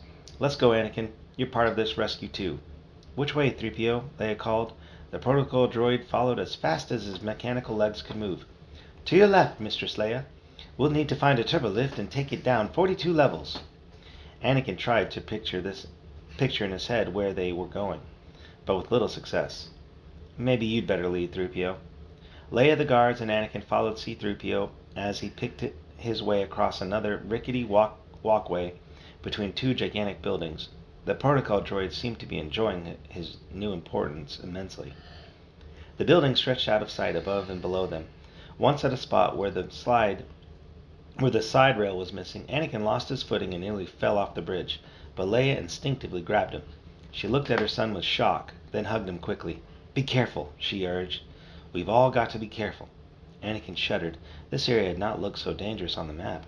As they homed in on the comlink signal, working through abandoned levels and empty, ominous halls, he noticed a design that appeared with increasing frequency on the grimy walls, an equilateral triangle surrounding a cross. "I wonder what this symbol means," he said, pointing. "I am fluent in over 6 million forms of communication," 3PO said. "Unfortunately, that design is not in any of my databanks.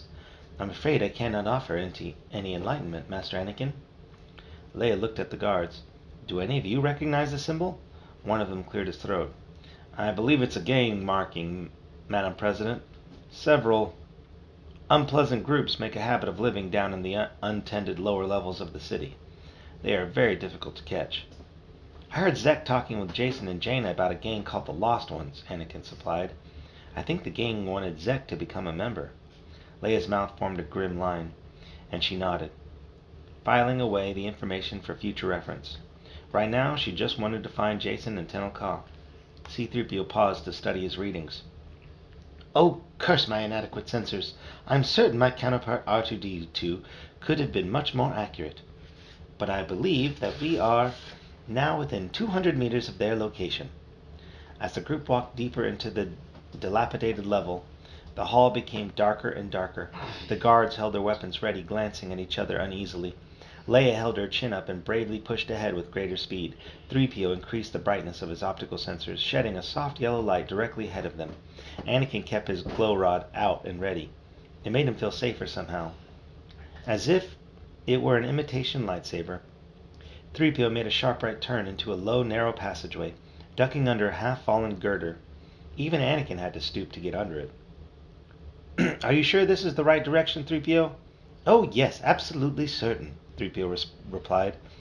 Remember, we are following a direct path, homing in on the signal. Young Master Jason may have taken a more roundabout way. We are within 30 meters now. They finally emerged into a large, eerily lit room with flickering glow panels mounted haphazardly on the walls. Anakin looked around at the set of rickety stairs leading nowhere, the food wrappers, cushions, and broken-down furniture, and the odd assortment of sealed doors on the other side of the room. This must be the meeting place of the Lost Ones. Oh dear, 3PO said. Didn't Master Zek say those gang members were rather unpleasant sorts? The room was deathly silent, and the flickering of lights made Anakin uneasy. The guards hesitated at the low doorway, pushing their weapon barrels inside. Even though the room was empty, Anakin sensed a lingering feeling of darkness as he entered and began to look around. He nearly jumped out of his skin when C-3PO cried out, looking down at the floor in horror. It's all my fault, 3PO wailed again. Oh, curse the slowness of my processor! We could have come looking for them much sooner. In a heartbeat, Anakin had scrambled over the makeshift furnishings to where 3PO stood, berating himself. Leia and the guards rushed over to join him. Jason and Tenel Ka lay crumpled on the floor, side by side, unconscious. Or perhaps dead. Quickly unstrapping the medkit, Leia pulled out a mini diagnosticator and examined the two young Jedi Knights. It's all right, she said. They're alive, just knocked out. She ran her cool palm over Jason's forehead, brushing aside his tousled hair. Anakin and Leia slowly nursed the two back to consciousness. Jason came around first, and Anakin could tell from the look on his brother's eyes that the news was grim. Are you all right? Anakin asked. He shifted gears as he began to put the pieces of a puzzle together in his mind. Jason swallowed hard. Tenel Ka? He asked, his voice shaky. It's just fine, Leia said reassuringly. Looks like you two got stunned. What happened? Jason shivered as though the room had suddenly become colder. Tamith Kai was here, the Night Sister from the Shadow Academy, along with two of her friends. His brandy-brown eyes squeezed shut, as if he had just remembered something too painful to bear. He groaned. And they've got Zek. I think he's gone over to the dark side. Anakin's breath could not have come out in a greater rush if a bantha had just kicked him in the stomach. They're going to train him to be a Jedi, Jason continued. A dark Jedi. Tenel Ka grunted and sat up. This is a fact. There were other kids here too, Jason said. The Lost Ones. I think the Night Sisters took them all to the Shadow Academy. Leia shook her head, her dark eyes flashing. I think it's about time we did something decisive about that Second Imperium, she said. That's twice now they've hurt my children. Yes, indeed, Mistress Leia. That's all well and good, but we simply must get back home where it's safe, 3PO said in alarm. Mistress Tenel Ka, are you capable of walking? Her granite gray eyes narrowed as if she suspected a veiled insult. I could carry you if I had to. Oh, she said. I could carry you if I had to. Jason chuckled, then groaned as he held his aching head. Yeah, I think she's just fine. Chapter 20. The Lost Ones, Chapter 20. Up on the mirror station, Jaina worked with Loie and Chewbacca to patch up as many of the worn-out subsystems as they could manage.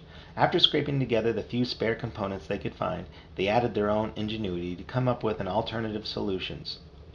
Although it was impossible for them to program the food synthesizers to create anything remotely resembling gourmet fare, Loie and Chewbacca did manage to produce a passable midday meal. Jaina completed the task of reconnecting the communication systems, making it possible to send brief messages. Though the transmissions were still plagued with bursts of static, Chewbacca set to work inspecting the life support systems, the environmental controls, and the station heaters. Peckham watched, performing the few duties expected of him on his morning shift. He bubbled over with gratitude, emphasizing again and again how much he appreciated all the effort Jaina, Loie, and Chewbacca were putting in on his behalf. If I had waited for the New Republic to get around to fixing these things, Zek would have been an old man by the time. Peckham broke off with a sad shake of his head. With the major and obvious repairs completed, the young Jedi Knights had little to do, while Chewbacca continued poking around. Lobaka devoted his energies to finishing the orbital debris plotting that he and Jaina had volunteered to do. Jaina had helped Loie with the task, but tracking thousands of pieces of debris was just too daunting for her at the moment. Loie, on the other hand, had extreme patience for a Wookiee, especially around computers. He diligently plotted one blip after another, noting the more dangerous space lanes in the heavily traveled orbits around the capital world. Jaina glanced at Loie's three-dimensional map, but soon turned back to the puzzling images on her own datapad. She reviewed file copies of the Newsnet video clips that showed the mysterious Imperial attack on the supply cruiser Adamant. On the day after the attack, she, Jason, and Loie had easily identified the modified assault shuttle, with the Koreska gem's teeth, recognizing the craft that had been used to kidnap them from Lando Calrissian's Gemdiver station. Admiral Akbar had verified their descriptions. The theft of military equipment was undoubtedly part of the evil work of the Shadow Academy. From Akbar's description, Jaina knew that the Imperial in command of the attack had been none other than Quarrel, the TIE pilot she and Jason had tried to befriend near his crashed ship on Yavin 4. On Yavin 4? Yavin 4, yeah. You said Yavin. I did say Yavin. It's Yavin. She sighed and shook her head, watching the footage yet again. Jaina had hoped Quarrel would see the error of his ways, and though the TIE pilot had trembled on the verge of surrender, the Imperial brainwashing had won out in the end. And now Quarrel continued to cause trouble for the New Republic. She replayed the video clip of the Adamant's capture a third time. The film, taken by New Republic forces as they rushed from Coruscant to defend the supply cruiser, had low resolution. But something Coruscant. What's that? Coruscant. That's the Sand one? It's the big planet that is like one big giant city. The whole planet is a big city. That's where this whole story is taking place, is on Coruscant. No. Yes. I thought you had before. No, not this book. This book's been on Coruscant. Remember at the beginning of the book, they flew to Coruscant. They were visiting, Jason and Jaina were visiting their parents, Han and Leia, and so the government is centered on Coruscant, and so they went to go, and because Leia's in charge of the New Republic, so they went to go see her. But it looks like Yavin 4 on the front. I see. That does. It looks like the sand place. But it's not. The Yavin 4 isn't a sand place. It's a forest place. Alright, get him, Betty. That's Yavin 4. Yeah. No, that's not Yavin 4. It's Yavin 4. No. Is Coruscant the sand place? No, I think you're thinking of Tatooine. Where Luke grew up. Luke Skywalker grew up on Tatooine. Yeah. No. Remember the Jawas and the Sand People? Yeah, I think you're talking about Anakin. The dad of Luke. Darth Vader? Yeah. Yeah, he grew up on Tatooine too. That's where he started. But then after, remember, Qui-Gon Jinn and Obi-Wan found Anakin on Tatooine, and then they took him to Coruscant, to the Jedi Temple, to train to become a Jedi. Let's just read. Yeah, let me finish reading. Supply cruiser had low resolution, but something about the clip bothered her in an indefinable way, as it had since the first time she'd seen it. Jaina chewed on her lower lip. Something just isn't right. She watched the shark-mouthed assault ship appear out of nowhere. While shots from the flanking Imperial ships took out the Adamant's communication arrays and weapon systems, she turned her attention back to the replay, and suddenly sat up with a jolt. She had been watching Quarrel's ship, but it was the other Imperial fighters that didn't fit. "That's it!" she cried. "It can't be. Chewbacca growled a question as he stood up from the cramped position in the control modules for the life support systems. Jaina focused her attention on the images of the smaller ships, pointing. "I know my Imperial fighters," she said. "Dad taught me to identify every ship ever recorded. Well, almost everyone." She leaned closer to the image. "Those are short-range fighters." She jammed her fingers at the image on the screen. "Short-range fighters! They had to come from somewhere nearby. Their base is close, hidden somewhere in this system." Chewbacca growled a surprised comment. Lowy wedged into a chair built for humans. With his knobby knees thrust high and his arms reaching almost to the ground, cradled his datapad in his lap, studying coordinates of the known systems of space debris. He roared his own question and waved the datapad in the air. "Attention! Excuse me," MTD shrilled.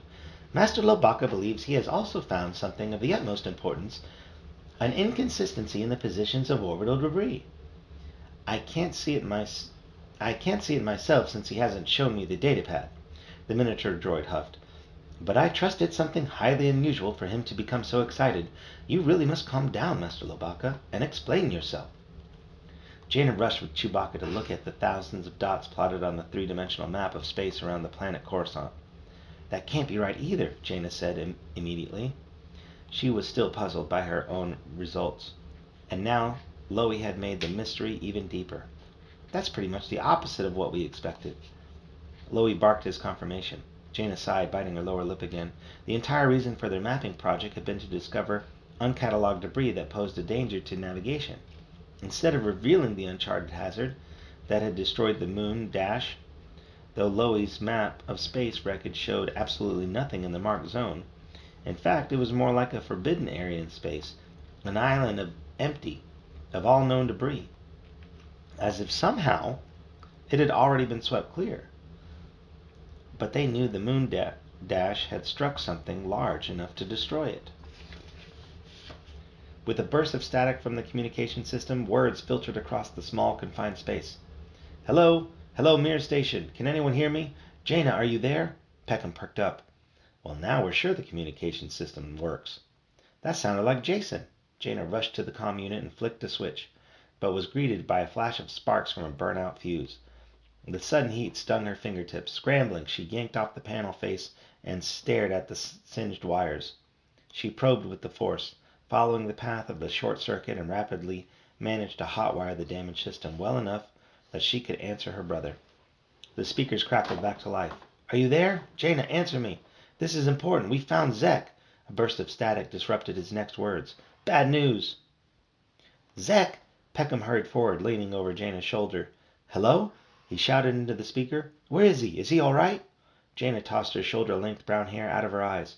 "Wait, I haven't got the transmitter back online yet." She plucked out a melted cyber fuse and popped in a replacement, yanked from her datapad. "That should do it," she said. "Okay, Jason, we read you. Are we coming through?" His voice came over the speakers, sizzling and broken. Some disruption, but understand you." "What about Zek?" she asked with an indrawn breath. "He's not—" "Dead?"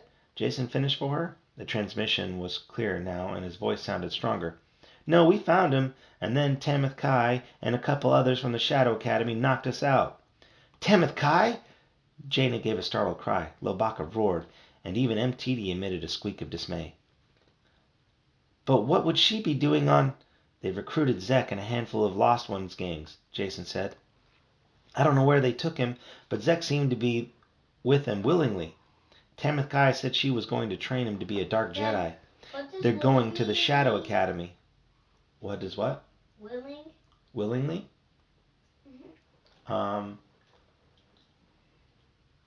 Okay, so sometimes when I tell you to go outside to pick up the poop, you guys will whine and maybe throw a fit, and you don't go willingly.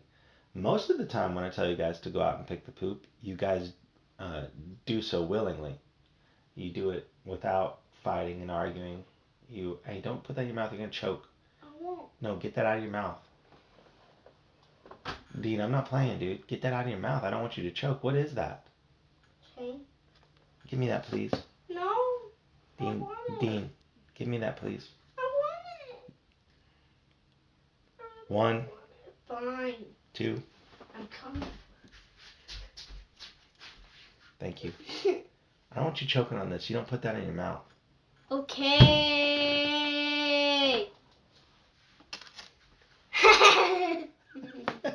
Go sit down.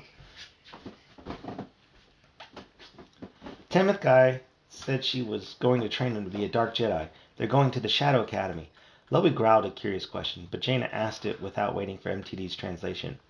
But how could they train Zek? He's not a Jedi. Apparently he has the potential, Jason said. Remember Uncle Luke found lots of candidates who never knew they could use the Force? Zek had a knack for finding things to salvage, even in places where other people have scavenged already. We just never noticed, never put the pieces together. Jaina hung her head, thinking of all the time they had spent with Zek, all the fun they had together, without her ever having recognized his true potential. So where is he now? Jason's voice became sad. I don't know, he admitted. They stunned me, and Tenel Ka then disappeared. Mom and Anakin came to find us, but that was hours ago. They probably managed to get off planet by now. I have no idea where they might have gone. Jaina covered her face with her hands. Not you, Zek, not you! Then she raised her tear-damp face and looked directly into Lobaka's bright golden eyes. The Shadow Academy, she whispered. Remember the cloaking device makes the whole station invisible like a hole in space? Just like on your orbital map. He snarled in agreement. Oh my, MTD said, too flustered to provide a translation. Jaina turned back to the comm system. We know exactly where they are, Jason. She glanced at Loey's datapad and projected map, zeroing in on the empty spot in space. Jaina shouted into the voice pickup. Tell Mom and contact Admiral Akbar. We've got to mobilize the New Republic fleet. Loey's going to send you some coordinates. We need to strike fast before the Imperials realize we've caught them in the act. Great, Jason said. What are you going to do? Jaina smiled. We're going to shine a little light on the subject. Old Peckham sat strapped into the command's chair in the monitoring station as it dangled beneath the giant solar reflectors, working the outdated attitude adjustment controls. Jaina crouched over the chair, whispering excitedly into his ear. Turn the mirror, she said. Turn, turn, turn. I'm already beyond the maximums, Peckham said in despair. His jaw was clenched, his neck muscles taut, and beads of sweat glistened on his brow. These are delicate sheets of reflective material. We'll tear the solar mirrors if we whip them around too fast. Jaina looked out the observation viewport, spotting the New Republic fleet launching from orbit and streaking toward their invisible target.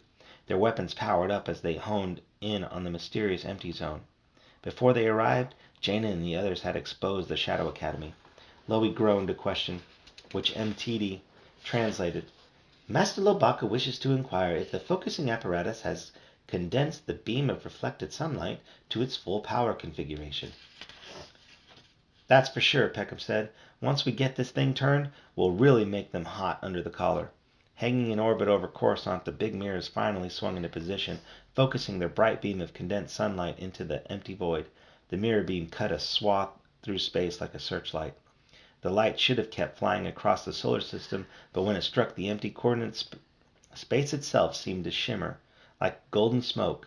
The high-intensity flood of the sunlight continued to bombard the cloaked area, finally overwhelming the invisibility shields around the Shadow Academy. There! Jaina cried triumphantly. The Imperial station rippled into view and then snapped into perfect focus. A large circular ring bristling with spiked gun emplacements and observation towers. Loey and Chewbacca roared in unison, and Jaina shook her head. They were hiding right on our doorstep all along. That's why they could use short-range fighters to attack the Adamant. That's how Tamith Kai and her companions could slip down to the city and steal Zek away. Zek must be aboard the station then, Peckham whispered. That's where they've taken him. And the lost ones, Jaina added. Chewbacca snarled, then pointed as the exposed Shadow Academy began to move. Thrusters along the equator of the donut-shaped burned blue-white on one side, nudging it away from the bright beam of concentrated sunlight. Turn the mirrors, Jaina said. We can't let them get away before the ships arrive. Oh dear, MTD said. I do hope our fighters manage to apprehend the Shadow Academy. I'm still exceedingly vexed with them for reprogramming me when we were all taken prisoner there. Peckham punched new coordinates into the mirror directional systems, but the sudden acceleration and the change in direction proved too much for the already stressed silvery sheets. The long webs of cables that held the great mirror in position tore free, and a wide gash began to open up, spilling a seam of stars and black light through the glittering reflector. "We can't hold it," Peckham shouted. "It's too much." He shook his head. "We could never target a moving object anyway." Then he looked up and moaned, "My mirrors!" The Shadow Academy continued accelerating, and Jaina watched the approach of Admiral Akbar's vengeful fleet, silently urging them to greater speed. But she could see they would not arrive in time. The Shadow Academy must already have been preparing to leave, she said. "Of course, they've got Zek and some other recruits. They've stolen a shipment of hyperdrive cores and turbolaser batteries. They were only increasing their danger by staying here." Though its ring shape made it appear unwieldy, the Shadow Academy picked up speed as it headed toward its appropriate hyperspace jump point. The first of the New Republic ships soared ahead, firing laser bursts at the Shadow Academy. Several shots struck home, leaving dark blaster scoring on the outer hull. The intensity of the solar mirror must have burned out some shields. Jaina reached out with her mind, searching for Zek, still marveling at the thought that the handsome dark-haired street boy might have the potential to be a Jedi Knight, or a Dark Jedi, she muttered to herself, feeling guilty. "He was our friend, and we never even imagined he might become a Jedi too. Now it's too late." As the New Republic ships arrowed toward their target, firing numerous laser bursts, the Shadow Academy suddenly shot forward with a bright flash of light. Its acceleration stretched space and bent star lines. Then it vanished into unknown hiding place deep in Imperial territory. The Shadow Academy was gone again. Jaina swallowed a lump in her throat, and this time the Imperials had taken a friend with them. The Lost Ones, Chapter 21. At the observation windows of the mirror station, Jaina stood next to Loie, her hands outstretched as if she were trying to pull back the vanished Shadow Academy, and Zek with it. But with the exception of a few New Republic ships, the area where the Imperial space station had disappeared remained stubbornly empty. She let her arms fall back to her sides, her eyes squeezed shut against the un-Jaina-like tears that had suddenly welled up, and her mind sent out a silent cry. "Don't go, Zek. Come back." In stunned silence, Peckham leaned against the station wall next to her. His mirrors were damaged, and Zek had joined the fragments of the Empire. "He's gone," the old man whispered. Then Loie placed a sympathetic hand on her shoulder. Jaina felt strength and optimism flow back into her, as soothing as cool water to her burning sorrow. Drawing a deep breath, she searched the observation window again for any sign of hope. A new movement caught her eye. "There," she said, turning to grab Loie's hairy arm. "Did you see that?" Peckham squinted, and the young Wookiee gave an interrogative growl. "What do you mean? See what?" Jaina said. "Look, something else is out there, right where the Shadow Academy was." Loie's rumbled reply sounded hesitant, but MTD piped up to translate. "Master Lobaka is loath even to suggest the possibility, but might that not simply be a New Republic ship, or one of the pieces of debris that you've been tracking?" "Absolutely not," Jaina said stubbornly. "Besides, any debris with a path that intersected the Shadow Academy would have been destroyed already. Just like that shuttle, the Moondash." Peckham hunched over the comm system. "Strange. That object seems to be transmitting a pickup signal. If I read this correctly, that is." Loie's triumphant roar brought Chewbacca from the main stabilizer unit, where he had been attempting manual repairs to mirror adjustment systems, to no avail. "Not very big," Jaina said, studying the mirror station's crude scanners. "Small enough to be an escape pod, don't you think?" Loie looked up at his uncle, who rumbled a negative. "Looks more like a message canister to me," Peckham said. "Speaking of which, the transmitters are working now, so why don't we send a message to the New Republic fleet? They'll pick it up, whatever it is." "Well then," Jaina said, "what are we waiting for? Let's raise Admiral Akbar." Loie transmitted the message while Jaina stared at the screen, still hoping. "Years ago, Uncle Luke told me about one of his first students, a young man named Kip Duran, who managed to stow away in a message pod." Jaina sent her mind out toward the object, trying to gather tiny bits of information with the Force. But she felt nothing, sensed no presence of her dark-haired friend. She heard Loie croon a sad note beside her, but even without his confirmation, she knew that they wouldn't find Zek inside the message pod, at least not alive. Jaina bit her lip and tried to look over Peckham's shoulder as he piloted his old ship, the Lightning Rod, back toward Coruscant. Her view was all but obscured by the hairy form of Chewbacca, who took up the co-pilot seat and much of the area around it. Thinking about the retrieved message pod from the Shadow Academy, still sealed against the vacuum of space and possibly containing a message from Zek, filled her with a sense of urgency. She wished she could tell Chewie and Peckham to hurry up. But they had to get back immediately so they could be on hand when the message pod was opened. But that would have been foolish, not to mention rude. The two of them seemed to understand her anxiety and had already pushed the lightning rod to the highest speed its safety limits would allow. In the compartment behind them, the engines made a disconcerting clunking sound.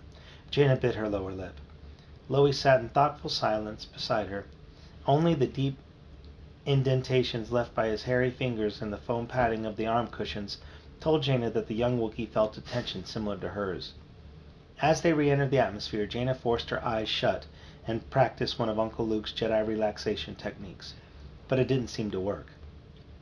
Finally, a gentle thump and the diminishing whine of the lightning rod's engines told her they had arrived at one of the landing pads in Imperial City. Jaina jumped down onto the landing pad without waiting for the exit ramp to extend fully.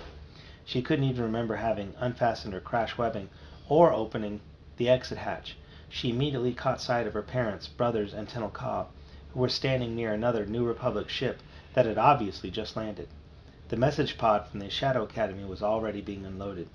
Jaina ran toward her family. "Any sign of explosives or weapons?" Leia was asking Admiral Akbar as he stood watching his troops perform their duties. "Absolutely none. We scanned it," he said. "It's clean. No booby traps." "What about biologicals?" Han asked. The Admiral shook his fish-like head. "Can't be anything dangerous in there," Jaina said, skidding to a stop beside her parents. "It's from Zek. I can feel it." Admiral Akbar looked skeptical. But three young voices spoke up at once.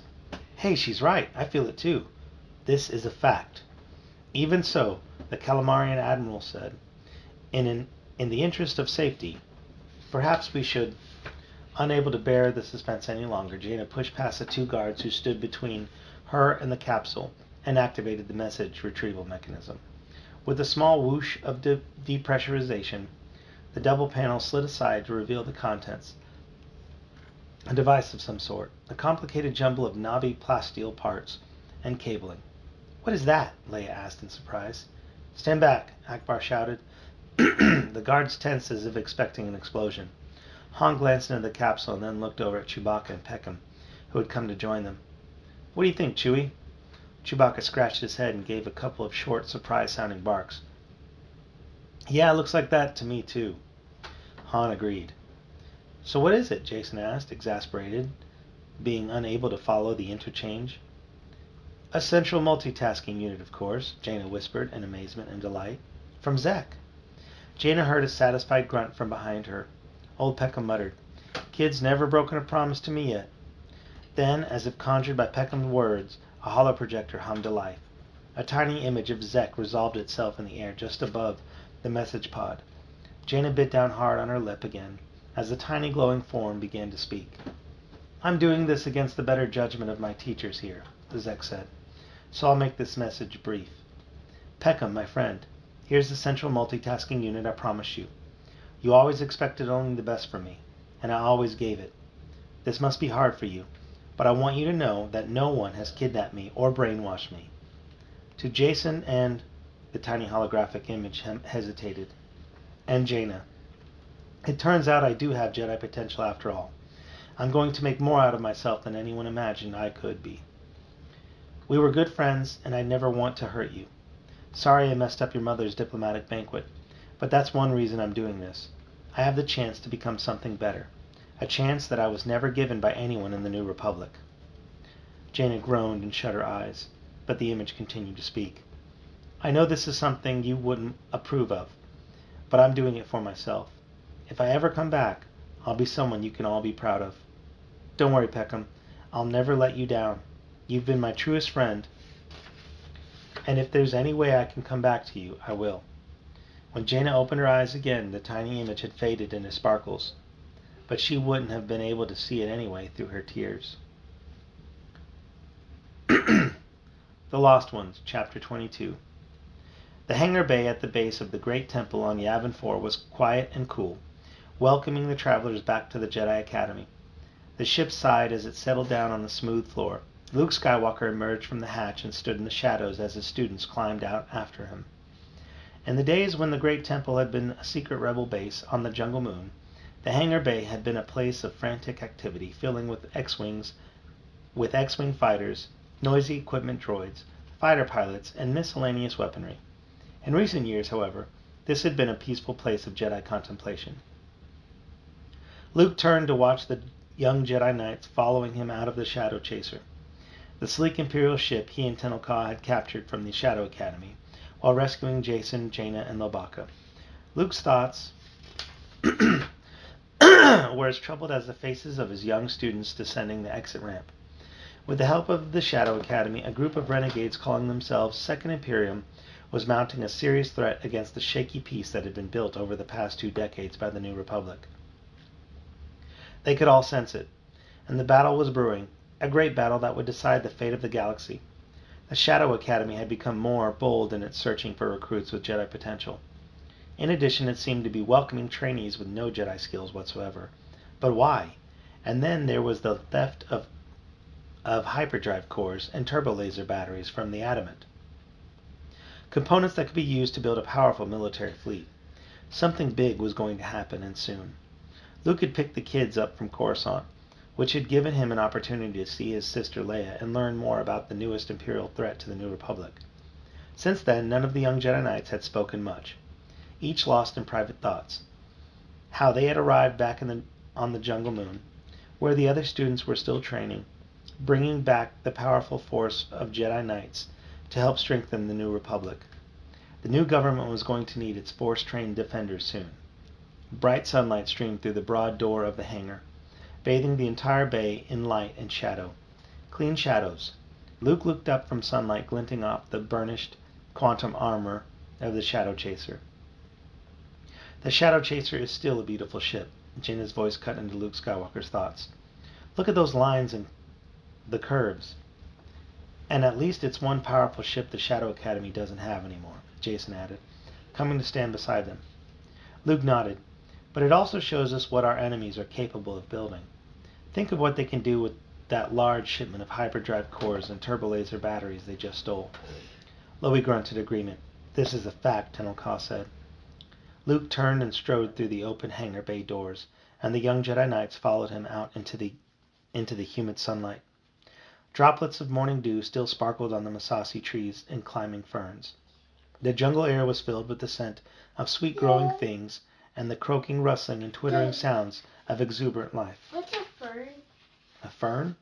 It's a type of plant. I'll show you a picture of one in a little bit, okay?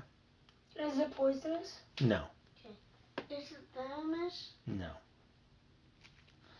Jacen's forehead was creased, as if by the weight of his thoughts. He turned and glanced back into the dimness of the hangar bay, catching sight of the Shadow Chaser. He sighed, then finally said what was on his mind. I still can't believe that Zek willingly chose to go to the dark side, he said. Uncle Luke, what are we going to do about him? What did we do wrong? He was our friend, and now he's joined the enemy. Jaina spoke through gritted teeth. It's our fault for not showing him that he was just as important as anyone else. We didn't even realize he had Jedi potential. It's our fault, she repeated. Lowy started to snarl a reply, then quickly reached toward his belt and turned off MTD before the little droid could offer a translation. It's not so simple to tell who has Jedi potential and who doesn't, Luke said, sensing Jaina's despair and self-reproach, especially if they don't know it themselves. Even Darth Vader had no idea that your mother Leia had Jedi potential, though he spent quite a lot of time near her. You can't blame yourself, Jaina. Tenel Ka spoke up, a distant look in her cool gray eyes. Zek made his own choice for his own reasons. She said, we all do. But how could he betray us like that? Jacen asked. Jaina winced at the words. He can't betray us. Her voice was hot with the strength of her emotions. He won't. He promised. And he'll be back. I know it. The pull of the dark side is strong, Luke answered. It's possible to turn away from it, but the price is always high. It cost your grandfather his life. But there's always hope for Zek, even for Brachus. We have no way of knowing. One thing I do know, though. Luke turned his face toward the sunlight and enjoyed the feeling of the free breeze ruffling his hair. The forces of darkness are gearing up for a full-scale war. Do we have to just wait for them to make the next move? Jason asked. Can't we try to prepare ourselves for the coming fight? Luke looked with pride at each of the young Jedi Knights. Yes, we can. A great battle is coming, he said, his voice tinged with both sadness and hope. The Jedi Knights, all of us, have no choice but to prepare for it. The end.